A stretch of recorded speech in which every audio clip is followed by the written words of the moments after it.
Selamat pagi sahabat kontraktor lab. Setelah kemarin kita keliling di area Oka, saat ini saya coba hadirkan kepala teknisinya secara langsung kita hadirkan. Jadi kalau nantinya akan mendapatkan penjelasan secara menyeluruh tentang apa spesifikasinya dan flow-nya bagaimana serta aliran data udaranya bagaimana.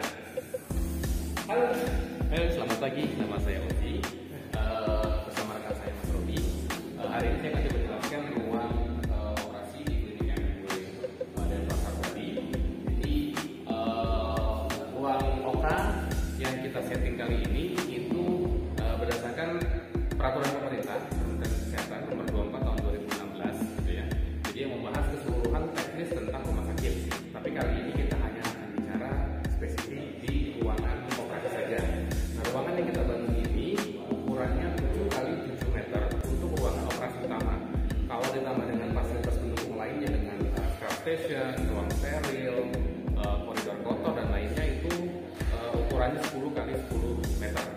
Oke, yang pertama yang paling penting di ruang operasi itu adalah tentunya tata udara.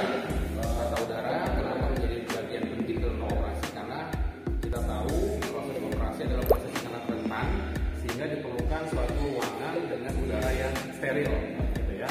Nah ini contoh AHU yang kita pasang. Jadi ini area supply-nya. Tepat keluaran AHU kita pakai filter H13. Jadi kelasnya kelas 1000, tapi kalau untuk ruangan kelasnya jadi kelas 10.000. Yang kedua, selain partikel yang memegang peran penting adalah suhu dan tekanan. Nah, berdasarkan Permenkes 24 itu suhu yang dianjurkan oleh pemerintah, disarankan pemerintah adalah 19 sampai dengan 24 derajat Celcius dengan pH 40 sampai dengan 60%. Nah, jadi kita di sini juga ada operating timernya yang menunjukkan informasi terkait dengan tanggal, waktu, temperatur, humidity dan waktu operasi. Kenapa waktu operasi sangat penting? Karena juga dijelaskan bahwa takaran maksimal atau waktu maksimal untuk operasi adalah 8 jam. Ya, ini untuk reminder dokter berapa lama lagi waktu dan juga untuk penentuan obat biusnya berapa lama akan habis. Gitu ya. Setelah udara disuplai, lalu di setiap ruangan kita ada return. Ada returnnya di setiap sudut-sudut ruangan kita ada 4 return yang kita gunakan. Lalu selanjutnya juga ada field viewer. Ini untuk menampilkan hasil ronsen. Terus juga lampu. Kita pakai jenis LED yang flat, jadi tidak menonjol keluar. Ini standar ruangan untuk ruang operasi. Lampu ruangannya adalah 200 lux. Selanjutnya terkait dengan dinding, kita menggunakan material jenis panel. Ini yang non AB. Bahan materialnya dari Prisco. Untuk dinding kita dari Aston. Selanjutnya lantai kita gunakan vinil. Kita menggunakan merek Airfloor 2,5 mili. Lalu tidak ada sudut, jadi kita buat curving. Semuanya ada curving, tidak ada pertemuan sudut langsung. Jadi syarat untuk lantai sendiri di ruang operasi adalah tidak boleh membentuk sudut, mudah dibersihkan dan robust. Dan yang paling umum digunakan adalah bahannya vinil anti mikrobiologi.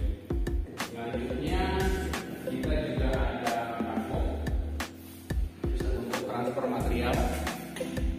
Setelah alat operasi digunakan, kita transfer ke area kotor di luar sana. Lalu untuk stop kontak, kita juga siapkan banyak stop kontak untuk support apabila ada kebutuhan alat-alat tambahan. Lalu juga ada gudang atau lemari untuk menyimpan bahan-bahan, baik alat untuk operasi maupun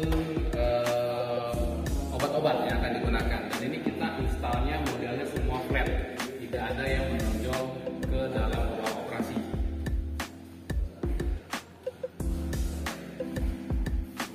Selanjutnya kita ke ruang scrub station.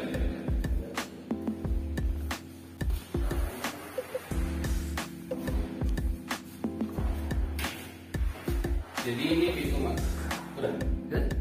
Jadi ini pintu masuk dokter, itu masuk dokter dan petugas medis lainnya yang akan ke ruang operasi. Lalu mereka akan masuk ke ruang scrub station. Ini unit scrub stationnya. Jadi untuk airnya sendiri kita menggunakan filter dan juga lampu UV. Lalu untuk sensor-sensor yang digunakan ada yang menggunakan ini.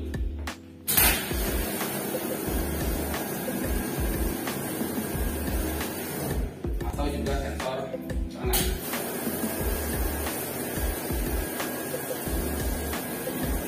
Di sini ada untuk sabun dan juga alkohol serta pengering. Jadi flow-nya itu Mas Oji, kalau dokter mau masuk ataupun asisten dokter, mereka masuk ke sini dulu ya? Ya, jadi sebelum masuk jalur masuk ruang operasi harus lewat scrub station dulu. Jadi untuk memastikan bahwa steril ya, dokter dan ya, juga apa namanya petugas medis itu memang sudah membersihkan diri. Oke. Semuanya otomatis ini ya, berarti ya, termasuk ininya. Oke. Serta hair dryernya ya.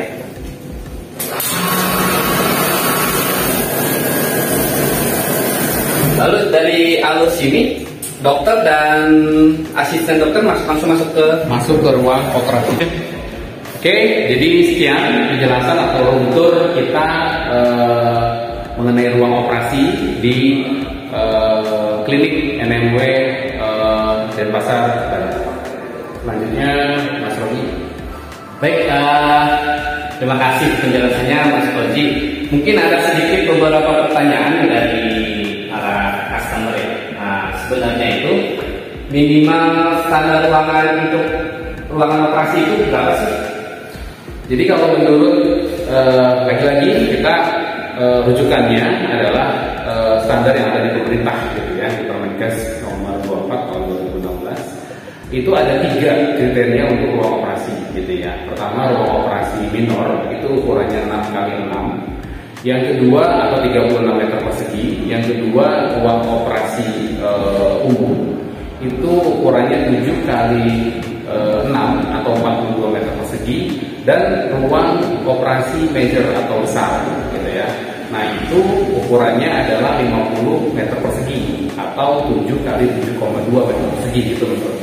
Nah sebenarnya ada peraturan baru terkait dengan pandemi yang kita alami kemarin gitu ya. Jadi untuk ruang operasi infeksius, jadi kalau operasinya yang non infeksius itu ruangan operasi harus bertekanan positif. Tapi karena pandemi COVID kemarin juga banyak orang yang terkena penyakit COVID dan harus juga dilakukan tindakan operasi. Dan untuk bagian tindakan pencegahan pemerintah, jadi ruangan OK juga harus bertekanan negatif, gitu ya. Tapi hanya untuk kasus-kasus pasien dengan gejala penyakit infeksius atau menular. Mungkin gitu Mas. Terus ada lagi nih pertanyaan yang masuk. Untuk lantai sendiri ini kan menggunakan vinyl ya. Nah, ada yang masuk kalau menggunakan epoxy bagaimana? Sebenarnya dari regulasi sendiri tidak ditetapkan harus vinyl atau harus epoxy gitu ya Mas. Yang penting lantainya adalah mudah dibersihkan, tidak membentuk sudut gitu ya, tahan terhadap gesekan. Jadi baik vinyl maupun epoxy itu dua-duanya boleh dipergunakan. Hanya saja kalau untuk ukuran ruangan yang tidak terlalu besar, penggunaan epoxy itu menjadi kurang maksimal gitu ya. Satu dari segi biaya, yang kedua juga dari segi waktu kerja, karena untuk epoxy itu pekerjaannya membutuhkan waktu yang lebih lama karena dia ada proses pengeringan. Gitu. Ya. Nah terus juga ini ada pertanyaan lagi. Ini kan dinding-dinding serta plafonnya menggunakan panel ya. Ada yang bertanya nih kalau ini dindingnya menggunakan kayak BLC, terus plafonnya menggunakan kayak PVC gitu, itu boleh nggak? Lagi-lagi kita kembalikan ke regulasi. Regulasi sendiri tidak menetapkan secara spesifik mengenai material yang digunakan, gitu ya. Cuma hanya saja ada beberapa kekurangan gitu ya. Kalau kita menggunakan PVC misal untuk ruangan untuk selling atau plafonnya gitu ya. PVC itu kan material yang kurang robust ya, kalau menurut saya kurang kokoh gitu ya. Jadi nanti untuk maintenance-nya si filter sendiri di atas itu kita akan sedikit kesulitan. Nah yang kedua, menggunakan grafit atau gypsum untuk dinding gitu ya, walaupun nanti dilapis dengan epoxy atau apa gitu ya, tapi dia material juga yang kurang kokoh. Jadi kalau kena benturan atau apa itu mudah untuk rusak gitu ya. Dan bahkan kalau yang terbaru lebih canggih lagi itu pakai glass panel. Jadi sekarang ruang operasi itu bukan sesuatu yang harus kesannya monoton, menyeramkan gitu ya. Kalau dengan glass panel itu kita bisa isi dengan gambar-gambar yang menarik gitu ya. Gambar pemandangan, gambar pohon, mungkin kalau di Bali gambar laut kali ya. Nah terakhir, ada juga dari klien kita yang menanyakan, kami punya budget terbatas sehingga tidak bisa mampu menggunakan tata aliran udara dengan sistem HVAC. Nah kalau menggunakan AC split bagaimana? Sebenarnya ini di regulasi AC split itu sudah tidak boleh digunakan karena tadi ada beberapa parameter yang hanya bisa dipenuhi oleh HVAC.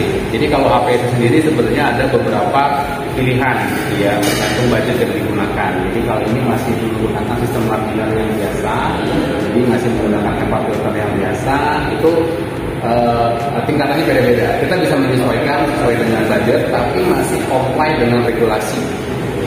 Ya, kalau untuk AC split sendiri, kalau yang terbaru kelihatannya sudah tidak akan disetujui kalau ada visitasi dari sepertinya seperti itu. Oke, terima kasih. Baik, begitulah hasil kita sharing ya, sahabat kontraktor lab. Jadi semoga terjawab apa-apa yang menjadi pertanyaan dari teman-teman semua, atau bisa menghubungi kami di nomor di bawah ini. Terima kasih atas perhatiannya dan sampai jumpa.